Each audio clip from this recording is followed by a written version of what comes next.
kita di sini bukan untuk menjatuhkan Prabowo, jangan. Karena kalau dia dijatuhkan, kesenangan si Fubu Papa itu, ya, itu yang dia tunggu. Sama seperti kemarin, sebelum berangkat, dia sudah mau digadang-gadang akan menggantikan posisi sebagai presiden in acting, gitu ya, acting presiden.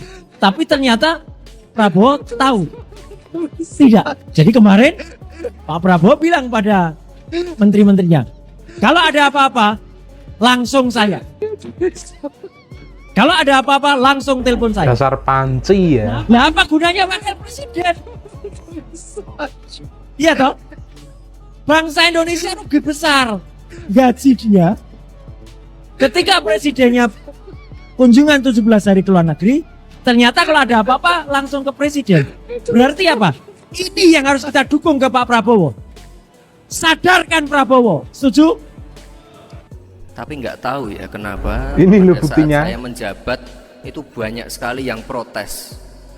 Padahal sebelumnya tidak ada yang protes. Jadi ini tiap hari isinya protes terus. Tapi kalau tiap kali diprotes ya Bapak Ibu ya saya tidak mundur.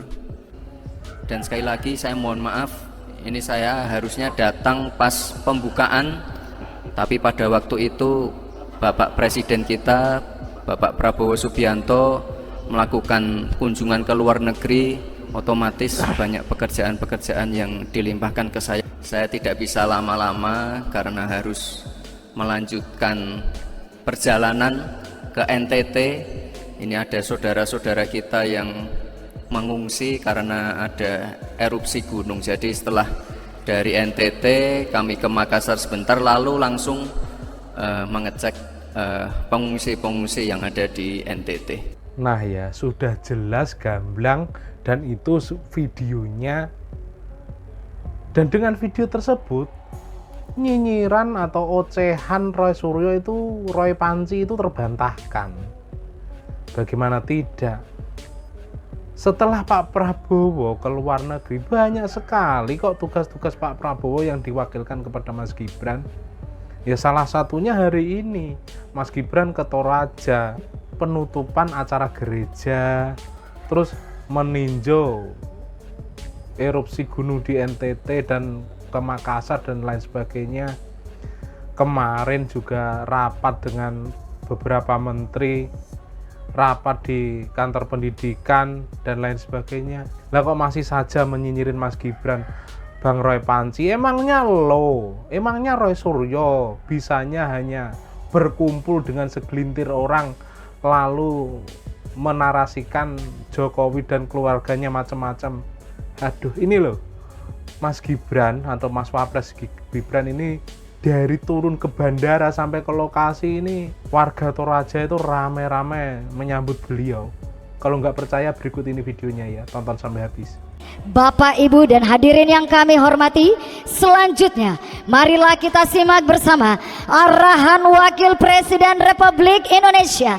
Dilanjutkan dengan pemukulan gendang sebagai tanda komitmen, panggilan, dan pelayanan gereja-gereja di Indonesia bagi bangsa dan negara.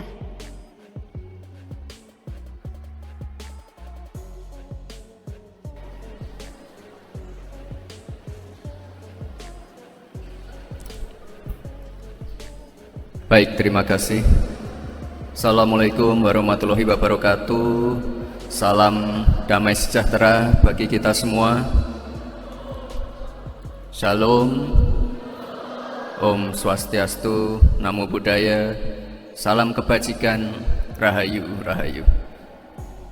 Bapak Ibu yang saya hormati, mohon maaf ini tadi saya sedikit terlambat karena keluar dari airport sampai sini, tadi lewat kantor sinode juga. Kiri kanan jalan itu banyak sekali warga yang ingin menyapa, dadah-dadah. Jadi tidak sopan kalau,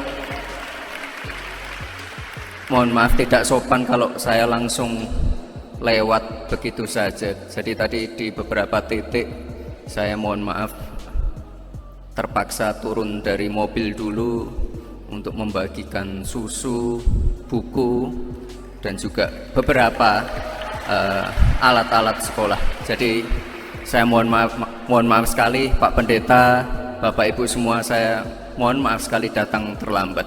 Dan saya juga mohon maaf, ini saya harusnya datangnya pas pembukaan, karena jujur aja saya diundang Pak Pendeta tahun lalu, tapi statusnya masih cawapres. Jadi diundangnya dari tahun lalu, dan dari tahun lalu juga saya sudah menyanggupi untuk datang ke acara PGI ini. Jadi terima kasih Bapak Ibu semua. Bapak Ibu yang saya hormati, ini mohon maaf saya tidak bisa lama-lama karena harus melanjutkan perjalanan ke NTT. Ini ada saudara-saudara kita yang mengungsi karena ada erupsi gunung. Jadi setelah dari NTT kami ke Makassar sebentar, lalu langsung mengecek pengungsi-pengungsi yang ada di NTT. Baik Bapak Ibu, sehat semua ya. Terima kasih. Pertama-tama saya ucapkan selamat untuk Pak Pendeta Jeki. Mohon maaf, ini saya bacakan nama lengkapnya. Bapak Pendeta Jeki Manuputi yang sudah terpilih secara aklamasi. Ini kami mohon Pak, nanti keluarga besar PGI, Bapak Ibu semua yang hadir di sini nanti bisa bersinergi dengan visi-visi dan program pemerintah, terutama untuk mengatasi masalah intoleransi. Ini mungkin saya tampilkan sebentar yang ada di layar, bisa ditampilkan lagi. Ini mungkin Bapak Ibu tahulah, sebelumnya saya adalah wali kota Solo. Mungkin yang belum pernah ke Solo, mungkin pernah dengar juga kalau Solo itu kota yang agak kurang toleran.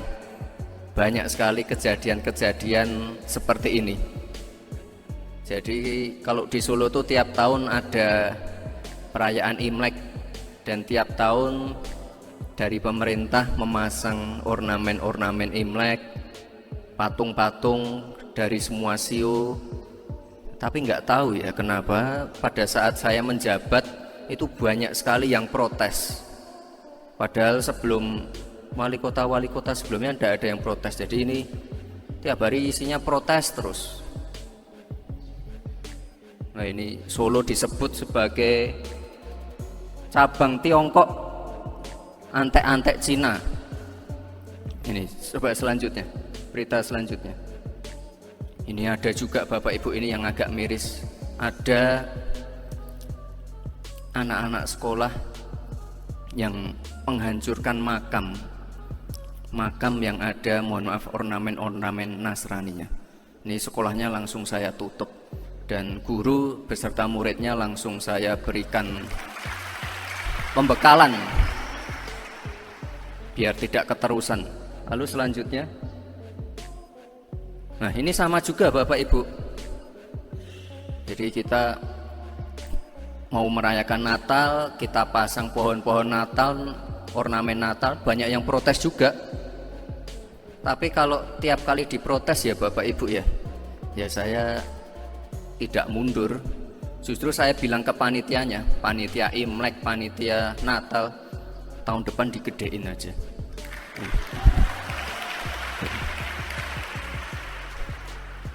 Terus, nah ini puncaknya adalah Solo waktu itu masuk sebagai kota toleran nomor 9. Lalu tahun depannya naik lagi sebagai kota toleran nomor 4. Jadi ini ini kerja keras seluruh warga, dukungan dari semua tokoh-tokoh agama, kiai, romo-romo, pendeta, semua. Ini gotong royong ya biar image-nya Solo ini tidak seram seperti dulu. Jadi intinya di sini dibutuhkan dialog yang damai, dorongan-dorongan dari semua tokoh agama, anak-anak muda, tokoh-tokoh muda. Ini semuanya gotong royong agar hal-hal seperti ini tidak terjadi lagi. Dan ini tadi coba lihat. Oh, ini tadi, ini fotonya adalah waktu saya membuat event ogoh-ogoh festival Bali. Jadi tiap kali ada festival kebudayaan, festival agama, itu saya selalu ngajak anak saya biar dari kecil itu tahu yang namanya toleransi itu seperti apa. Jadi dari kecil saya terapkan seperti itu biar dia tahu. Ya meskipun sepulang dari sini banyak yang membuli, itu kok Gibran malah ikut festival ogoh-ogoh sama anaknya, banyak yang mencibir, tapi saya tetap lurus. Saya ingin memfasilitasi acara-acara agama, acara-acara kebudayaan untuk semua agama dan golongan. Jadi jangan hanya memprioritaskan salah satu saja.